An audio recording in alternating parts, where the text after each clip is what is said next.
নমস্কার বন্ধুরা, যদি আপনার ব্যাংক অ্যাকাউন্টে 436 টাকা বা তার থেকে বেশি টাকা পাসবইয়ে থেকে থাকে, তাহলে ব্যাংক কর্তৃপক্ষ আপনার অ্যাকাউন্ট থেকে 436 টাকা কেটে নিচ্ছে। হয়তো আপনার অ্যাকাউন্ট থেকে অলরেডি কেটে নেওয়া হয়েছে বা দু একদিনের মধ্যেই টাকাটি কেটে নেওয়া হবে। যদি আপনাকে হয়তো কোনোভাবে ব্যাংক SMS এর মাধ্যমেও জানিয়ে দিতে পারে, আগে থাকতে জানাতে পারে বা কাটার পরেও তারপর জানাতে পারে। যদি আপনার অ্যাকাউন্টে 436 টাকা নিচে ব্যালেন্স থেকে থাকে, তাহলে ব্যাংক কর্তৃপক্ষ আপনাকে হয়তো এইভাবে SMS দিতে পারে যে আপনার অ্যাকাউন্টে 436 টাকার নিচে ব্যালেন্স আছে, তাই আপনি তাড়াতাড়ি এই ব্যালেন্সটি সম্পূর্ণ করুন। এবার আপনি জানুন যে এই টাকাটা কেন কাটা হচ্ছে বা আপনাকে SMS দিয়ে কেন আপনাকে টাকা ভরতে বলা হচ্ছে। তো চলুন ভিডিওটি শুরু করা যাক। ভিডিওটিতে ভালো লাগলে ভিডিওটি অবশ্যই লাইক শেয়ার করবেন, চ্যানেলে নতুন হলে চ্যানেলটিকে সাবস্ক্রাইব করবেন। তো দেখুন, প্রধানমন্ত্রী জীবন জ্যোতি বীমা যোজনা নামে একটা সরকারি স্কিম আছে। সেই স্কিমটি হলো যে প্রত্যেক বছর 436 টাকা আপনার অ্যাকাউন্ট থেকে কেটে নেওয়া হবে। তার পরিবর্তে আপনার 2 লক্ষ টাকার একটা লাইফ কভারেজ থাকবে, যেটা আপনার কোনো কারণে মৃত্যু ঘটলে আপনার পরিবারের যে নমিনি সে এই 2 লক্ষ টাকা পাবে। এর জন্য 18 থেকে 50 বছরের মধ্যে বয়স হতে হবে খাতাধারকের। আর এটি যে কোনোভাবে মৃত্যুর হলে তবেই 2 লক্ষ টাকা পরিবারকে দেওয়া যাবে।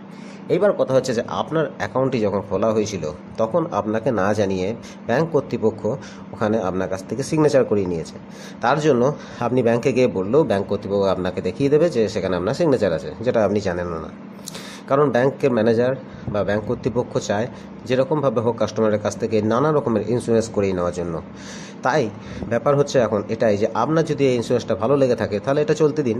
আর যদি আপনি চান যে এটাকে বন্ধ করবেন, তাহলে অতি শীঘ্রই আপনি আপনার পাসবই নিয়ে ব্যাংকের কাছে যান এবং ব্যাংক ম্যানেজারকে গিয়ে বলুন যে আমার অ্যাকাউন্ট থেকে এই 436 টাকা যেন না কাটা হয়। যদি অলরেডি এবছর কেটে থাকে, তাহলে এ বছরটা পুরোটা কিন্তু আপনি এই ইন্স্যুরেন্স কভারটা পাবেন। আর যদি আপনার এখনও পর্যন্ত না কেটে থাকে আর এই ইন্স্যুরেন্সটা যদি আপনার ভালো না লেগে থাকে, তাহলে ব্যাংকের অ্যাকাউন্ট থেকে এই স্কিমটাকে বন্ধ করিয়ে দিন।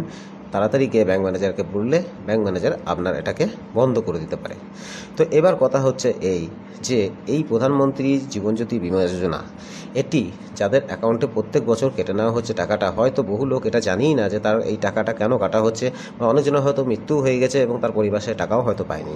সেই জন্য আমি বলবো যে যাদের এই টাকাটা কাটছে বা যারা চান এই ইন্স্যুরেন্সটা কন্টিনিউ রাখতে, তারা অতি অবশ্যই নমিনি ফাইলটা করবেন।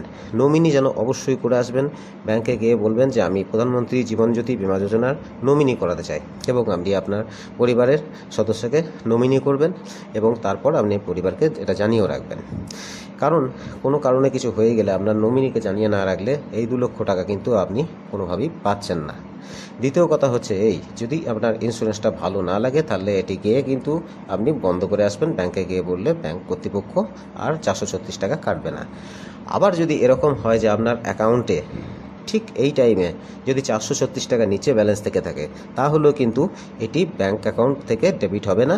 পরে টাকা ঢুকলেও আর নতুন করে কাটবে না, বা এরপর থেকে কিন্তু এটি আর কন্টিনিউ থাকবে না, এটা বন্ধ হয়ে যাবে। তার জন্য আপনি ব্যাংক অ্যাকাউন্টে এই টাইমে ব্যালেন্স না রেখে থাকলেও থাকতে পারেন। যদি আপনি মনে করেন যে আপনার ব্যালেন্স ঢোকাতে হবে বা কোনো কারণে টাকা ঢুকবে, তাহলে ব্যাংকে গিয়ে আপনি বলুন, এটা বন্ধ করে দেবে। তবে আমার ওপিনিয়ন হচ্ছে এই যে যদি আপনি রাখতে চান, তো এই ইন্স্যুরেন্সটা হয়তো ভালো, যে 436 টাকা দিয়ে 2 লক্ষ টাকার একটা লাইফ কভারেজ। কিন্তু হ্যাঁ, এটি সবার জন্য নয়। যাদের বয়স 18 থেকে 50 তারাই এই স্কিমটি পাবে। আর দ্বিতীয় কথা হচ্ছে যে এই 2 লক্ষ টাকার যে বেনিফিটটা, সেই বেনিফিটটা যে কোনো রকমের মৃত্যুতেই পাবে। তবে হ্যাঁ, একটা কথা মনে রাখবেন, এই অ্যাপ্লিকেশনের প্রসেস কিন্তু সরকারি ব্যাংক মানে পাবলিক সেক্টর ব্যাংক যেমন SBI, ইকো ব্যাংক এইগুলো, এবং রাষ্ট্রায়ত্ত যে ব্যাংকগুলো আছে প্রাইভেট ব্যাংক, সেখান থেকে বা পোস্ট অফিসের মাধ্যমে কিন্তু করা হবে। বাকি অন্য কোনো জায়গা থেকে এটি কিন্তু করবেন না। বেশ, এইটাই হলো আজকের এই ভিডিও। যদি ভিডিওটি ভালো লেগে থাকে এবং এই ইন্স্যুরেন্সটি যদি আপনার লাভজনক মনে হয়ে থাকে, তাহলে আপনি রাখুন।